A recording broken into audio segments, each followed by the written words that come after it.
Welcome to the Cannabis Equipment News Podcast. Hi, I'm David Manti, and welcome to a new episode of the Cannabis Equipment News Podcast. With me today is Hirsh Jain, founder of Ananda Strategy. Thank you very much for joining me today. Thanks, David. Awesome to be here. I'm excited for our conversation. Before we get started, please make sure to like, share, and subscribe to the podcast. You could also help us out a lot by leaving the podcast a positive review on whatever platform you use. If you want to email the podcast, you can reach me at david@cannabisequipmentnews.com with email the podcast in the subject line. You can also subscribe to our daily newsletter. Make sure you get it delivered to your inbox first. So Hirsh, I always like to start with some background. And you have just such a resume when it comes to the cannabis industry. How'd you get started?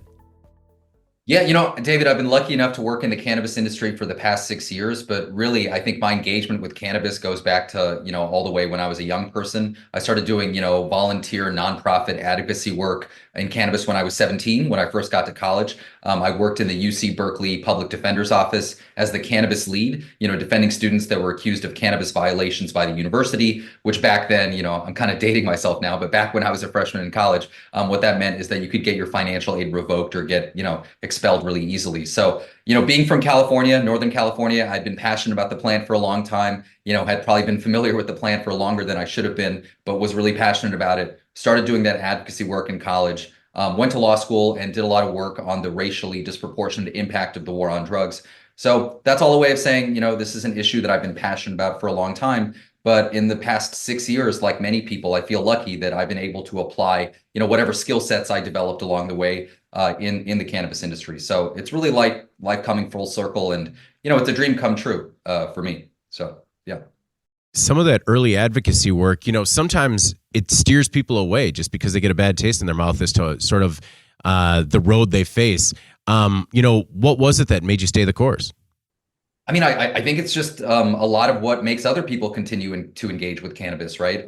First, just the recognition that cannabis's prohibition has disproportionately kind of impacted communities of color. So it's tied up with a lot of the sordid racial history that exists in the United States. So that, provided some sustenance. I'll also say being Indian, being South Asian, I come out of a culture that has deep familiarity with the medical properties of cannabis. And so I saw my engagement as a way of elevating the idea that cannabis is medicine and kind of like reconciling these two cultures that I'm from, right? One, the Indian culture with the deep history of cannabis that goes back to, my grandfather and my great-grandfather and the way they used to religiously consume cannabis in India, and figuring out how you can make those same ideas kind of work in a Western context and maybe use the Western education that you've developed in your familiarity with the institutions of the West to kind of push this movement forward. And there's nothing else that I'd rather be doing. I maybe like you have had other jobs that weren't so exciting, that weren't things I was passionate about. And this industry, for all of its challenges and its struggles, is something that I think is important. And so that sustains me every single day. So what was that point 6 years ago that you kind of got into the industry full force? Totally. Yeah. So I'm from California, as I mentioned before. And so after, I had watched the cannabis movement with great interest and attention. I think like a lot of people who are passionate about the plant, I watched what happened in Washington and Colorado in 2012. I watched the other states that came after it. And then California legalized in 2016. So I've been watching and cheering on this movement with great interest, but living in California in 2016, after California went adult use, I was like, I need to work in this industry, right? It's part of my life journey to work in this space. And so I think, David, that was kind of the trigger moment. And to be a little bit more specific, when I decided that I needed to work in cannabis, I was working at Airbnb, the tech company in San Francisco, which is, by the way, one of the best jobs I ever had. And really, when I, in my late 20s, really learned to put a lot of different skill sets that I developed together.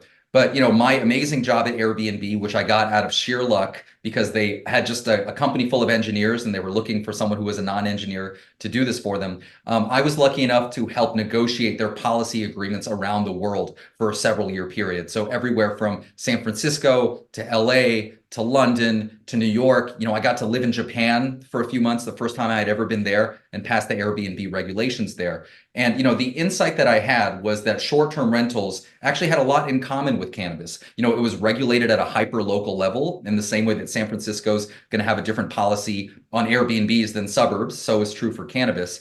And I felt that, the same thing was kind of applicable. It was regulated at the local level. And here was a product for which there was immense consumer demand, but there was yet to be a legal and regulatory framework kind of surrounding it. And so long story short, I quit my awesome, cushy job at Airbnb, which was, really an amazing place to work during the zenith of tech, excuse me. And, I spent about a year figuring out how to break into the cannabis space with that thesis that same skill set could be applicable. And after about a year of trying to work for every cannabis company out there and them not hiring me, one of them finally gave me a chance, and that hypothesis has largely been validated. So it's awesome the way it's turned out, really. What was the first one to give you a chance? MedMen was the first one to give me a chance. And I got rejected by every cannabis company out there, every dream job that I thought, that I wanted. So whether it's like Ease or Flowcana, right, or Weed Maps, all of them were looking for some hyper specific knowledge, knowing CEQA, for example, that I didn't have. And so I worked at MedMen, and look, I don't need to retell, kind of the stories of MedMen. I think people are familiar with it. And I'll say, despite all of its flaws, and I was only there for about 6 months before I jumped to Caliva, another cannabis company. It provided me with one of the best educations I could have gotten in cannabis. And that's purely because, when I joined MedMen in late 2018, they were one of the most active cannabis companies in the country. So by virtue of working for them, I got a great education in the policy environments in California, Arizona, and Nevada. And so that was my job at MedMen, to be the West Coast Director of Government Affairs. And I learned so much about cannabis at a really early time. And one other thing I'll say, since we're talking about it, that provided the foundational network that I needed in cannabis. Some of my best friends in cannabis today were people that I met there, because it's a company that was one of the first to attract a lot of what you might think of as mainstream talent. And so, just to kind of be specific, right, to give you an idea of how impactful it was for me, my original mentor at MedMen, the woman who had the job before I did, was a woman named Lauren Carpenter, who is now the CEO of Embark, which is, I think, one of the most impressive and fastest growing retailers in California. So literally, the person who taught me the first things about cannabis is someone who I consider today to be the smartest, or one of the smartest people in the industry.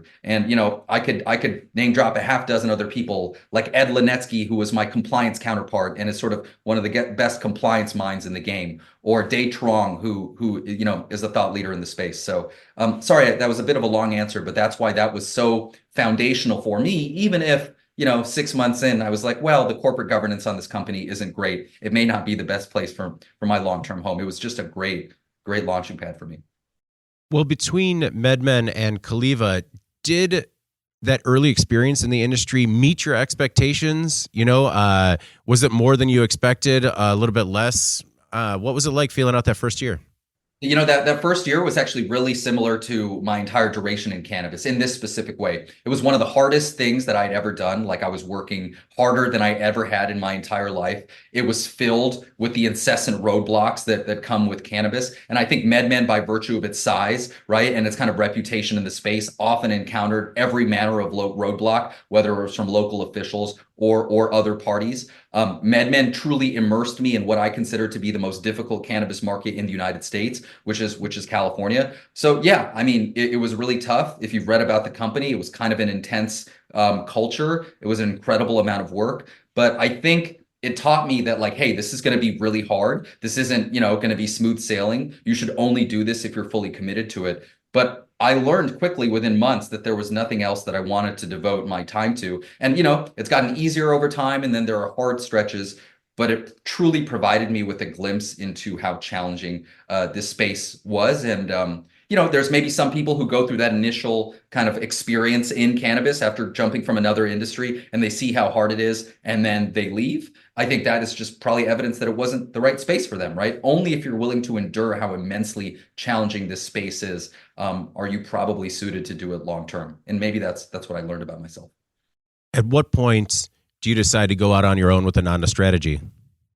This was, I think, like many people during COVID, right, is when I sort of thought about making this pivot. And so I was at MedMen. And then after that, Kaliva hired me to be their director of government affairs. So I was the West Coast director of MedMen. Kaliva was the first time I got to fully own a function. And I was there for a year and a half. And again, I would describe it as similar to MedMen in many ways, by which I mean, it was another big cannabis company. And I think we all know in California, those folks by and large have not turned out well. But it gave me, again, the opportunity to just further build that network and, not to get too far into the details here, because Kaliva was truly vertically integrated, was a true seed to sale company with a manufacturing and cultivation operation. It educated me on every aspect of the supply chain. So again, so grateful for having kind of worked there and all the people I met there. But to answer your question, David, it was during COVID, right? So this was in about the summer of 2020 when a lot of people were reevaluating what they wanted to do. And the insight that I had, which again, I was nervous about, but turned out to be correct, was that understanding, like that I really understood the legal and regulatory landscape in California and across the country. And I had the insight that I thought that knowledge could be applicable. The same things that I was doing for these companies, helping them make strategic decisions. Hey, are the delivery regulations in California going to change? Are they going to increase case back value? And how might that impact my business? What will be the impact of cultivation tax reform in California? What are the licensing opportunities? What are the next states to go adult use? And how does that impact our out-of-state expansion? I had this thesis that knowledge could be applicable not just to one company, but to companies, across the supply chain. And one thing I'll mention quickly is prior to working at Airbnb, I was a strategy consultant at McKinsey, a big consulting firm for a number of years. And what was funny to me is when I had that job as a young person, like I got to learn a lot, but I had always had this nagging fear that I didn't really know what I was talking about, right? I was this young person in my early 20s that was supposedly giving business advice to all of these different entities. And it was great to learn about them, but I didn't fully know what I was talking about. But in this role, which now I've had for 4 years, the really empowering thing is, this is a subject that I'm really passionate about. And I think I know a lot about, and I have a lot of fun helping big companies, small companies, plant touching companies, investors, technology businesses navigate this really complex minefield that I think we all spend a lot of our time thinking about. So, in your opinion, what do cannabis operators need the most help with? What do cannabis operators need the most help with? I mean, I would say the answer is almost everything, right? And so there are some like skill sets that I have that may be helpful, right? But I think that cannabis companies, to state the obvious, need to put together every part of the puzzle. So I think the ways that someone like me can be useful is, if you're a cannabis retailer or if you're a cannabis brand looking to expand out of state, or if you're an investor, one way that someone like me can be helpful is understanding, state regulatory markets and the mechanics of those markets and their licensing structures and how they're likely to evolve over time and what growth opportunities are reasonable, in that context. To just give, really specific examples, knowing that Ohio might go adult use, right? Or knowing that Virginia added flower to its medical program. So I think that kind of information can be useful to a wide variety of companies, whether they're big or small retailers or manufacturers or testing labs. But I think the real fulsome answer to your question, David, is there's so much cannabis companies need help with that is outside of that scope, right? Things that I know very little about, right? Managing your inventory is incredibly important. Retail best practices. And so I think perhaps the answer to your question is by virtue of this being such a complicated business, by virtue of it being an agricultural business and a branding business and a manufacturing business and a retail business, it requires immense competency across the entire chain. And that's why I think people with that competency can be helpful. In your time, your 4 years with Ananda, do you have one project in particular that sticks out as it was your greatest challenge? There's a few things that I'll pick out. One, I think, is helping open what I consider to be some of the best retail stores in California. So I don't know if that was the biggest challenge, but definitely the most gratifying thing, so helping these really good retailers make strategic decisions about where to set up, helping them win those licenses and helping them navigate this local morass so they can get open as quickly as possible. So, I'm really proud that Airfield, which has long been one of the top rated dispensaries in California, just helped them open up their store in Redwood City a few months ago in a cannabis desert. That's really exciting. I'm helping Kindly next week open up a store near the Burbank Airport in LA, where I'm at, that I think will be really exciting. For anyone that may have been at Hall of Flowers, the festival in Ventura this past year, the main dispensary there, Wheelhouse, we helped them win their license in Ventura. So that has been a really gratifying thing. It's just kind of cool to go to one of these retail openings in a cannabis desert and to sort of expand access in California. So that's really exciting to me. Another project that I'm really proud of are just ballot initiative work that I've done. And so, I got to serve on the drafting committee of Prop 207, which was in Arizona, the initiative that legalized cannabis there. And that was very exciting, not only because this was during a time when, few red states, and I know Arizona is kind of a purple state, but few kind of like red states had opted into cannabis. That was exciting. And the other reason that was exciting is that was at the same time as the Trump Biden election on, in November of 2020. And most political scientists agree that the turnout generated by that initiative, gave Joe Biden his very narrow margin of victory of 11,000 votes in Arizona. And, that was one of my chances, along with a big group of people, to have a small imprint on American history. And I think, we might see something similar in Florida in 2024, which is also exciting. So those are a couple. What help are you providing those dispensaries as they're opening up? Is it with the grand opening? Is it sort of behind the scenes work? What is it you focus on?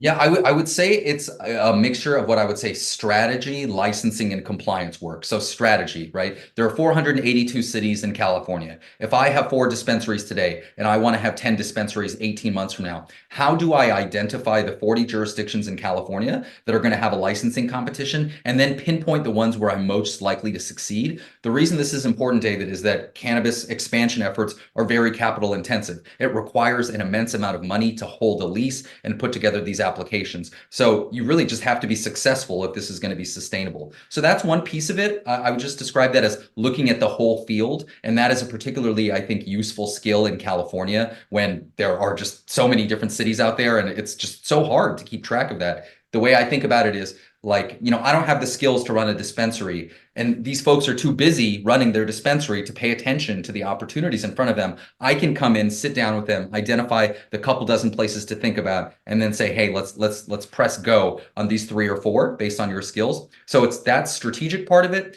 Then there's the licensing part of the application, which is submitting the application and, even doing things that I consider silly, like David in California, there's an interview process for a lot of these dispensaries. And I get why that exists, but it's not like when we let like a restaurant open up, we interview them, we allow the people with the best products to win. But unfortunately, that's how these processes exist now. And so it's getting folks that may be really good at selling weed, but maybe aren't so good at presenting themselves, right, in front of a city council decision-making body to sort of tell their story in ways that are authentic to them. So it's sort of helping them win that license. And then perhaps most crucially, and again, this is the biggest challenge in places like California, but also across the country, once you get that license, how do you open up your doors as quickly as possible? How do you put together a plan for getting the sign off from the police department and also the fire department and the building department and navigating the CUP process, knowing that one of these guys is going to go on vacation for 2 months and you're going to be sitting there waiting? And that really matters, right? Because paying rent on an empty storefront for a year and a half may mean that that store never gets open, but paying rent for 6 to 8 months, then that store can get open and then you can have the competitive advantage. And so, yeah, that's some of it. When you have a list of these locations in front of you, do you have like a top 3 or like key parameters that you're looking at that makes one win over the other? Yeah, I would say that there are different types of, I think a big thing that I do is, working with a lot of leading retailers in California, you can identify jurisdictions that are better suited for some than for others, right? So there are some clients that I have that really play a volume game, right? That are kind of like lower cost operators, like no frills, and that's the game that they play. And so they're particularly equipped to succeed in crowded markets of California, such as Palm Springs, right? Such as San Francisco, such as LA. And I'm proud that some of my clients are the only ones that are, quite frankly, making money in those very competitive markets, right? There's other folks that are better suited to a more limited license system, or you might say have a better story to tell in a community that may be sensitive to cannabis being new for the first time. So there are definitely better and worse markets, across the country. But I think a lot of it is understanding that even in cannabis retail, there are different business models, and you want to place people where they're most likely to be successful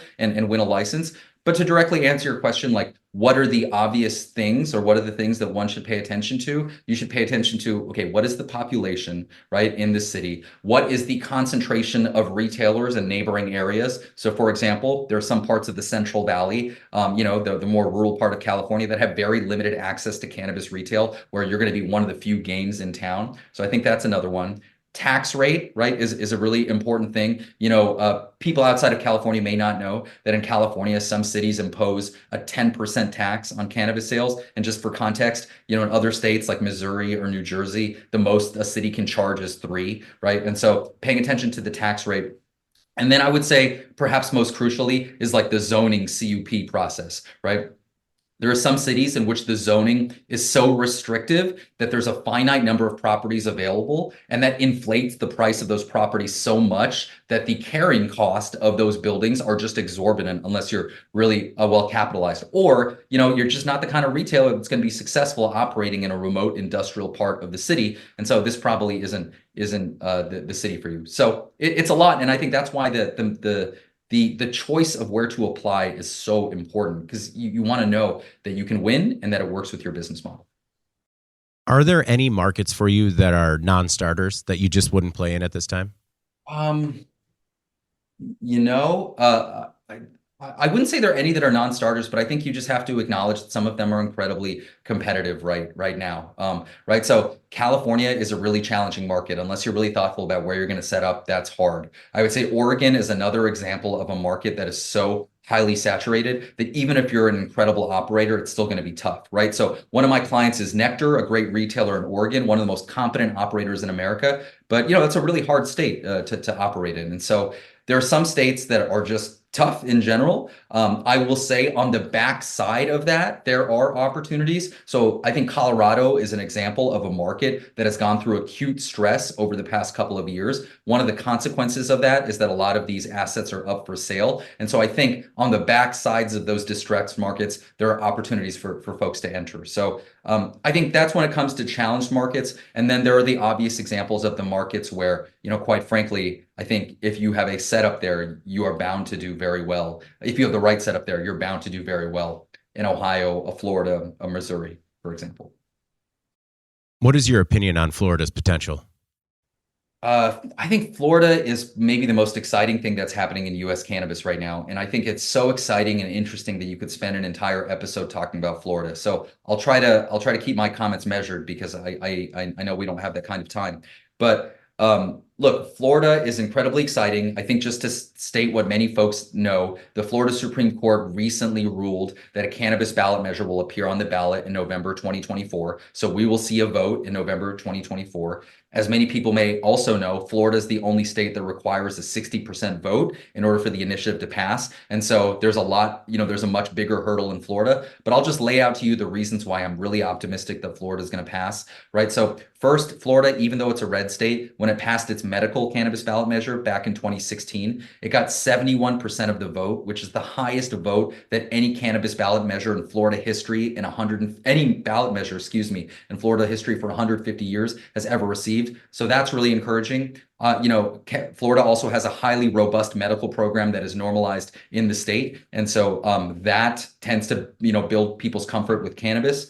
I think it's also worth noting that polls suggest that 65% or more of Floridians support cannabis. That's really encouraging. A couple more encouraging things that I'll mention. It's a presidential election cycle. And, those who follow American politics know that cannabis ballot measures do much better during presidential election cycles, because the electorate is different. And, again, not to get too far into the weeds here, there will also be an abortion rights measure on the ballot in Florida that tends to generate turnout that's supportive of cannabis. And, even the Biden campaign, which had written off Florida, and I think it'll still be really hard for Joe Biden to win Florida, they're now going to invest in the state because cannabis and abortion rights are on the ballot. And so, I think regardless of what your politics are, if you're a supporter of cannabis, you should be encouraged that the Democrats are going to play more in Florida, because that'll help with turnout. So I'm happy to tell you what its impact is, or tell you my opinion on what its impact would be if it's passed. But those are all the reasons that I think it'll pass. Yeah, no. Tell me the impact.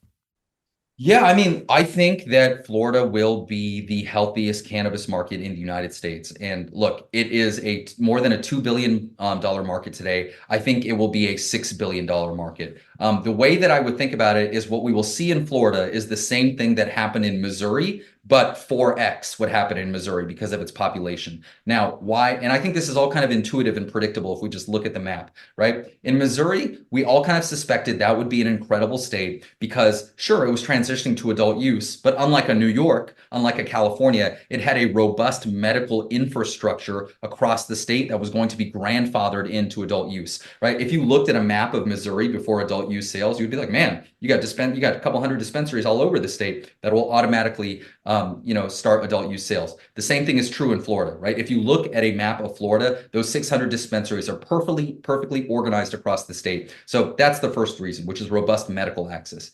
The second thing is that Florida, much like Missouri, borders a large number of prohibition states. And we've seen that just be incredibly important in the same way that Kansas City, Missouri has some of the best cannabis sales in the country because people drive in, right, from Kansas and other states. The same is true for Florida, right? And so you will see people from Georgia, from Alabama, even from Mississippi and Louisiana, driving into the Florida panhandle. And so that I think also bodes very well, right? That you will have a surplus of 10 million other people from outside the state who will come in.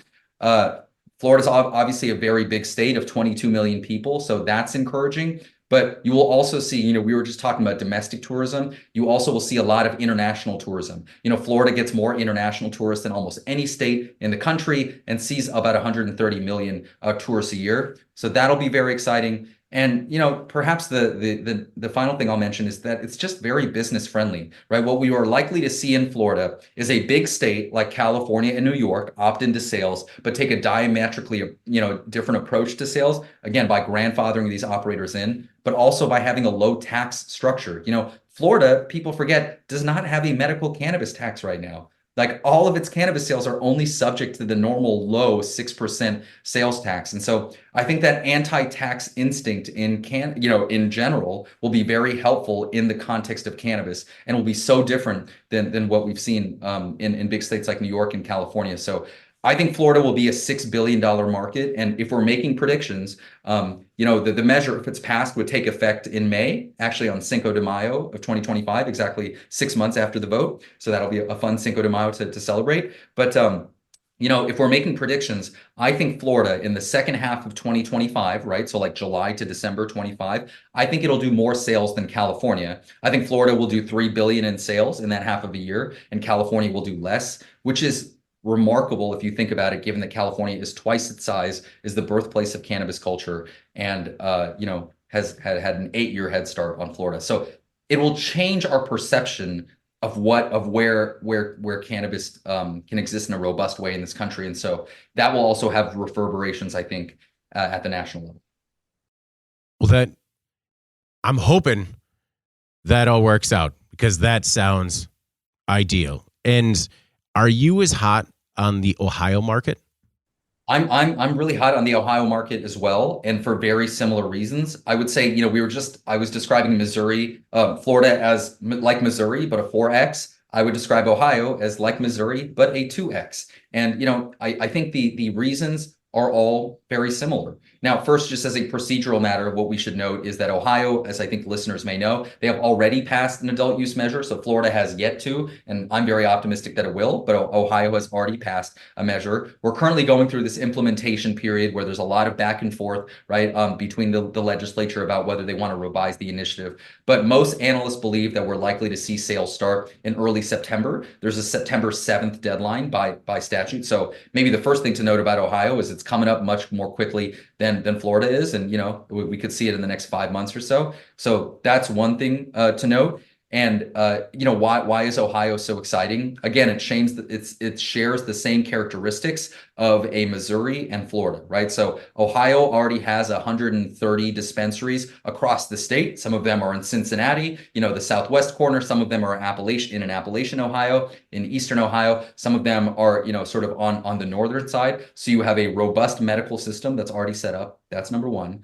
Number two, you're likely to see a low tax system, maybe not as low as in Florida, right? But one of the lower tax regimes out there at just 10%, which is a far cry from what we've seen in California and New York. So that's really exciting. And then again, crucially, Ohio borders 4 prohibition states, and there are really big urban centers that are right on the Ohio borders. So when Cincinnati opens up its adult use sales, everybody from Louisville and Lexington and Northern Kentucky are driving up there. When Ohio goes adult use, people from Charleston, West Virginia, from Indianapolis, or even Pittsburgh, right? Pennsylvania is only about an hour from the Ohio border to the west once you get into Youngstown. So it's like we have a robust medical infrastructure that will go adult use, right? On the first date, you're going to have low taxes, and you're going to visibly see people driving in to Ohio, and that will lead to a surplus of demand.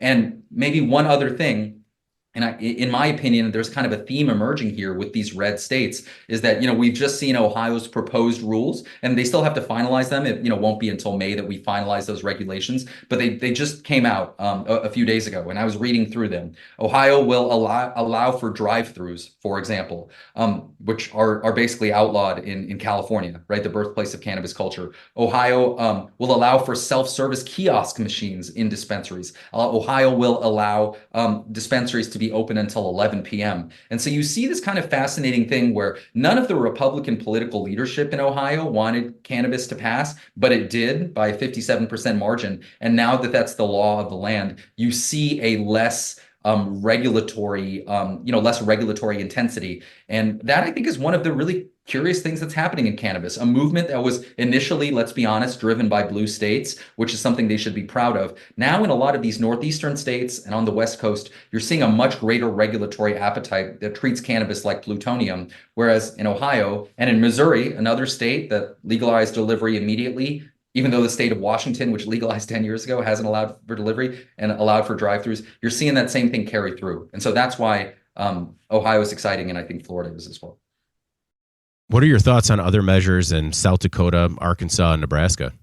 Yeah, I think those are smaller states, and so they're important too. And just on the topic of small states, right? Sometimes people overlook smaller states because they're not Ohio, they're not Florida. But the way I think about it, David, is, the more states that legalize adult use, the better it crystallizes the insanity of this federal state conflict. Right now, 24 states have legalized adult use. If you and I were talking 18 months ago, it would have been about 17 or 18 states. I actually think that really matters, even though there are small states like Rhode Island, because now in most of the articles I read, it says half of the states have legalized cannabis. So I think maybe that's the first thing, which is once you get up to 25 or 26 or 27 states, it kind of just makes it evident in a very quick way how much it's insane that cannabis is still Schedule 1. So small states matter. That's what I would say. And by the way, that's why I was so disappointed. We're talking about some good news, but I was so disappointed to see that Hawaii, for the 8th year in a row, is not going to legalize cannabis. It's a little disappointing that New Hampshire, barring a miracle, probably won't legalize cannabis again, despite 80% of people viewing that it's appropriate. So we've had some losses on small states, but I think we can also have the potential to have some wins. And so South Dakota is one of them. In South Dakota, they're still collecting signatures, but there's a May deadline to collect signatures. If it appears on the ballot in November 2024, I think South Dakota will legalize adult use. And you may remember that in 2020, South Dakota actually voted to legalize adult use, but it was later invalidated on constitutional grounds by the Supreme Court, which I think was pretty flagrant judicial intervention. And so we've seen this movie before. It got 54% of the vote in 2020. In South Dakota, it actually then lost in 2022 in an off-year election. So that just goes back to what we were saying before, presidential cycles matter. So I'm optimistic about the fact that South Dakota would put it on the ballot and that it'll pass if it's on the ballot. And so, imagine a world in which, you and I are talking 7-8 months from now and Florida passes and also South Dakota passes. And we're like, okay, like now 60% of Americans live in an adult use state and 26 states have legalized it, et cetera. So that's why South Dakota, I think, is exciting. And then there are a couple of medical ballot measures that will probably get less attention, but that I still think are exciting. And these are the medical measures in Arkansas and Nebraska. And so to talk through them real quickly, Arkansas has long had a medical program, but it's been pretty restrictive. They've had less than 40 dispensaries, which is not very many in a state of 3 million people, right? The renewal requirements are very hard for medical patients. You can only see a specific type of doctor, right, to get a prescription. And so what's fascinating about Arkansas is they developed this really narrow medical program, right, like 8 years ago. And it's grown and it's grown and it's grown, and people have built comfort there. Now what'll be on the ballot is an expansion of the medical program. And so I think it provides a good roadmap for red states that maybe aren't there with adult use yet, but have accepted the idea that cannabis is medicine. And now we're like, wait a minute, if cannabis is medicine, and now we all agree on that, maybe we should make this medical program less onerous. And so in this new world in Arkansas, if this measure passes, and again, they're still collecting the signatures, but I think they will. If this measure passes, then any kind of a medical professional can prescribe cannabis to you, right? Not just a narrow type of doctor. The renewal requirements are much more permissive. The purchase limits are higher. And so what's exciting about Arkansas is it may move into this world of a permissive medical program that trades on this very conservative idea that the state should not get in between you and your doctor, right? That like, hey, like if your doctor says that cannabis is medicine, then the government, big government, shouldn't step in. And so it's a good example of how conservative thinking can help us, right, as we try to expand cannabis access. So that's, I think, what's exciting about Arkansas, and I think it can provide a model for a lot of other red states, maybe like in Alabama, that are now just getting into medical and can think about what a more open medical program might be like. And then the other one that I'll mention is Nebraska. So, obviously Nebraska is a smaller state, but they have a potential medical cannabis ballot initiative. They're collecting signatures. I think they will collect signatures. And so that's just one more state that will have a medical cannabis program. And just like more adult use states are helpful, the more states that opt into medical cannabis, the more the Schedule 1 designation does not make sense. It's hard to be like, wait a minute, so 41 states have a medical program, but you're saying cannabis has no medical value? That just inherently is a contradiction. And one other kind of fun quirk about Nebraska is one of 2 states in this country that apportions their electoral college votes by district, right? So if you win Texas, you win Florida, you win California, you get all the electoral votes. But in Maine, right, and in Nebraska, it's by congressional district. And so in the past, now this only has happened very rarely, but like Barack Obama in 2008, he got an electoral college vote in Nebraska because he won the congressional district surrounding Omaha. And so I know that's probably too far into the weeds for most people, but in a really close presidential election, that cannabis ballot measure could make a difference in ensuring that the Democratic nominee gets maybe 1 electoral vote. So that's a fun little quirk, I think. When new markets come online, it seems like we have a lot of common pitfalls. What could we do once these hopefully, if these ballot measures pass, what can we do to sort of streamline the process and make it a little bit easier on operators in the state? I think one thing, I'll mention a couple of things, although I'm sure there's many things we could mention. I would say one thing is to have a really concrete deadline by which sales have to start. I think we get into trouble when we pass an adult use law, but there is no thought to the timeline for implementation, or that's very open-ended. I think Virginia is a great example of a state that legalized cannabis 3 years ago, but there's no sales. And no matter what your politics are, I think we can agree that legalizing and decriminalizing cannabis and allowing for a persistent illicit market doesn't really serve anybody. So I think Virginia is an example of that. A couple other examples of that I'll give you, right, are Minnesota, right, and Delaware, 2 states that passed cannabis measures a year ago, maybe longer, and we're still kind of guessing when they might set up shop. So I think that's the biggest thing. And so Ohio and Florida, right, 2 of the things that they have is a really concrete timeline. Ohio has to start adult use sales by September 7th, 2024. Florida has to start adult use sales by May 5th, 2025. So I think that timeline is very important, and to give clarity to people. And then the other more philosophical thing that I'll say is I think a lot of these implementations have been encumbered by the fact that there's all of these different stakeholders in the cannabis space. And there is a suspicion that, allowing some operators to operate comes at my expense. And I get that, right? Like, we shouldn't wash over the fact that this is a competitive economic market and not everyone's interests are aligned. But I think what we've seen is that when we pit one group of stakeholders against another group of stakeholders, that ultimately the program ends up in disaster. I would point you to New York as an example of that. And so this is more philosophical, but I really believe that that the stakeholders in this game need one another, that in Illinois, the big MSOs need those equity licensees to come online so they can sell product to them, that the same thing is true in places like New York, and that our objective should be to grow this pie as we compete with other alternatives like pharmaceuticals and alcohol. And so that may sound a little flowery to people, but I think we have to have a recognition that it's not mutually exclusive to allow these incumbent operators to operate, but also give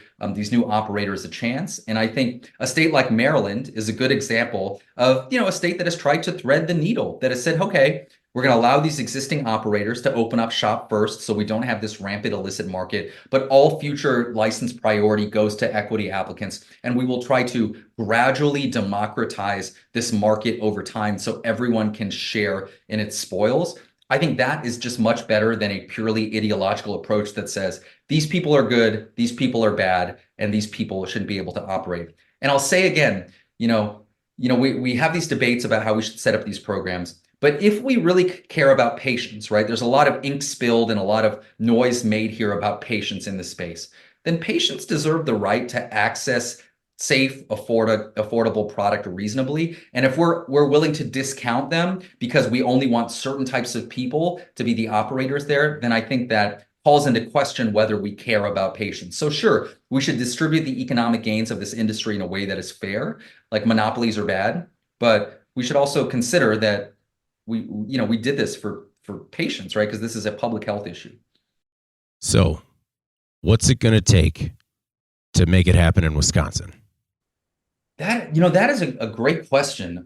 Wisconsin is one of these states that is sort of like purple, and it has surprised me how much Wisconsin has not moved. I think another good example of this is a state like North Carolina, which again is like a purple state, but has maintained cannabis prohibition. And so, if you were to ask David, like, hey, why are these states like Wisconsin and North Carolina still remain prohibition states? I mean, it's in part because they don't have a ballot initiative process, and that state is run overwhelmingly by Republicans, right? And what we have seen again, and this is regardless of your politics, all of the adult use initiatives that have passed in this country have passed as a result of a ballot initiative or unified Democratic control, right? We have never had divided government result in an adult use bill. It's always been a ballot measure or a Democratic trifecta, right? Like in Minnesota, for example. And so, we just saw in Virginia that when the Republican Party controls some of the power and, the Democratic Party controls some of the power, things don't get done. So I think that's the first thing that's the simplest explanation for what has happened, right? That even though, even though Wisconsin, has a Democratic governor, Tony Evers,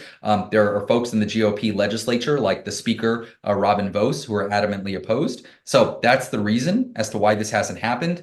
I'll just make two maybe obvious comments about what may affect this impasse. And obviously there are people like Senate Minority Leader Melissa Agard, who's been doing a lot to sort of make this move forward. But what are the things that are going to break this impasse?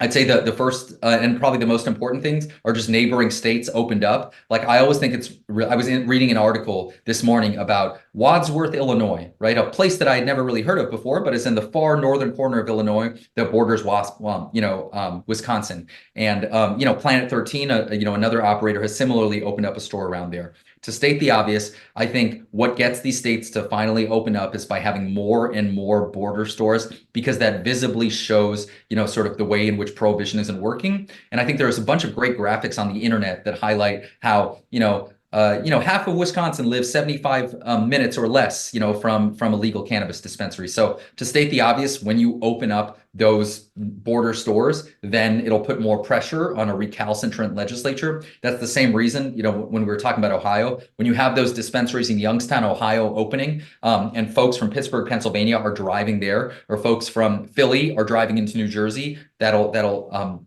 remove the impasse. And then I think the other thing I just say, David, is the proliferation of these hemp intoxicant products may potentially wake people up to how prohibition doesn't work. And I realize that this is a complicated topic, that a lot of people have different opinions on these hemp products. And some people properly point out that they're a lifeline for people who don't have cannabis access. Other people identify how many of them are made unscrupulously. So without going into that whole kind of challenging debate, what I would just say is, prohibition doesn't really make a lot of sense when there are businesses in Wisconsin opening up that call themselves dispensaries and have huge signs that say THC there. And so my hope is that that can sort of really crystallize how, in many of these states, Wisconsin, Virginia, Texas, that have retained airtight prohibition, that's what happens. And, I don't think that makes a lot of sense.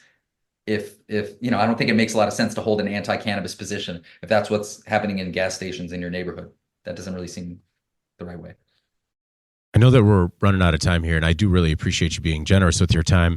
But I wanted to ask you, what do you think will be the impact of potential rescheduling or likely rescheduling? And do you have any predictions for federal legalization?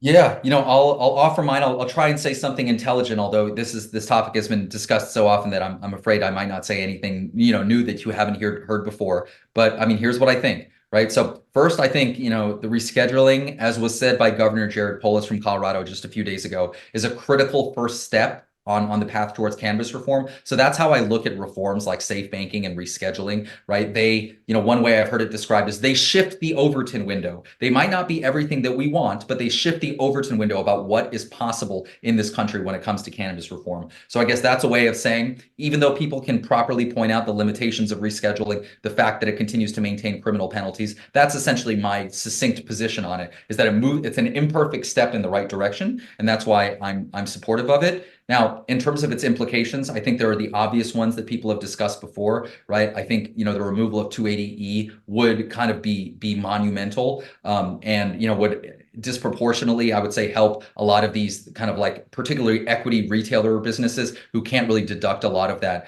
before. So I think that tax structure is critical. And I think there's a link between taxation and equity. So I think that matters.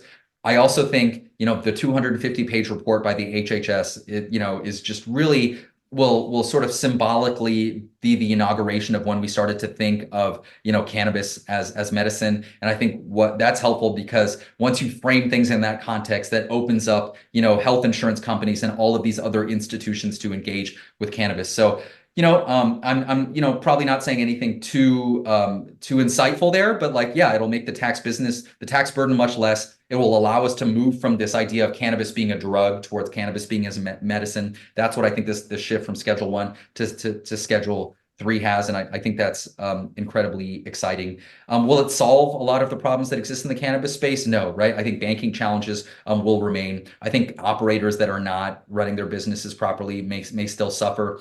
Rescheduling may come too late for a lot of businesses in places like California. So that's my thoughts on rescheduling. And at the risk of sort of putting a flag in the sand, I think we're going to hear back from the DEA sometime in April or May, right? I know people are kind of reluctant to make predictions here, and we've been playing a waiting game for a while. We'll see how this prediction turns out, but that's what I think, right? That we'll hear back from them then, and that will start the process of developing this final rule.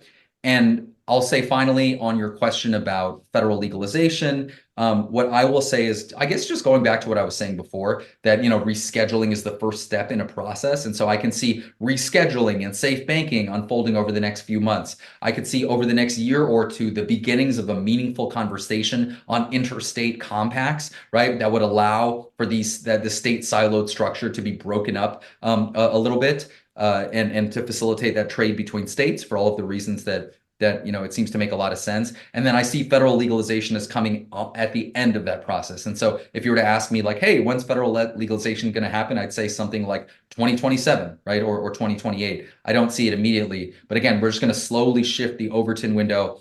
And I'll just conclude by saying, I think all of these things, what's exciting, right, to me, I know we've been through a lot in this space, but to have these things happening in concert with one another, to having this blue state phenomenon, cannabis, now become a red state phenomenon, right, with big red states coming online, to have, I know banking reform's been dangled in front of us for 5 years, but to have that finally have a chance, to have these, rescheduling develop. And I think that just generates more momentum, investor interest, consumer interest, more mainstream acceptance. And that's what we need to, quite frankly, reach legalization. In the context of a broken political system, you need overwhelming momentum to change the status quo. And so that's all of those things are the momentum that we need to get to the place that a lot of advocates want, which is descheduling. Well, Hirsh, thank you very much for taking that time today. Before we get out of here, is there anything else you want to make sure the Cannabis Equipment News audience either knows about yourself or your work at Ananda Strategy? No, I really appreciate the time, and maybe this isn't so much about me, but I will just say about the moment we're living in. We're living in this really beautiful moment that reflects the laboratories of democracy that is the United States, right? This is our unique opportunity to see how all of these states with different populations and cultures engage with this novel thing that is cannabis. And so I think it's quite fascinating to look for, at these different state experiments. And I think all of us at the cannabis space should be looking at what goes on in these different states. Even if we don't agree with those states, on everything politically, we should ask ourselves what's working, what's not working, what best serves the interests of the stakeholders that we care about. And, like is often said about the laboratories of democracy, that's how we improve public policy, by looking at these different experiments. And so, this is an opportunity to recognize one of the great things about the American political system. And if we care about plant medicine, to pick and choose which of these states is demonstrating the most fidelity to those principles of plant medicine. Perfectly said. Before we get out of here, please make sure to like, share, and subscribe to the podcast. You could also help us out a lot by leaving the podcast a positive review on whatever platform you use. If you want to email the podcast, you could reach me at david@cannabisequipmentnews.com with email the podcast in the subject line. You could also subscribe to our daily newsletter. Make sure you get it delivered to your inbox first. For Hirsh Jain, founder of Ananda Strategy, I'm David Manti. This is the Cannabis Equipment News Podcast. We'll see you next week.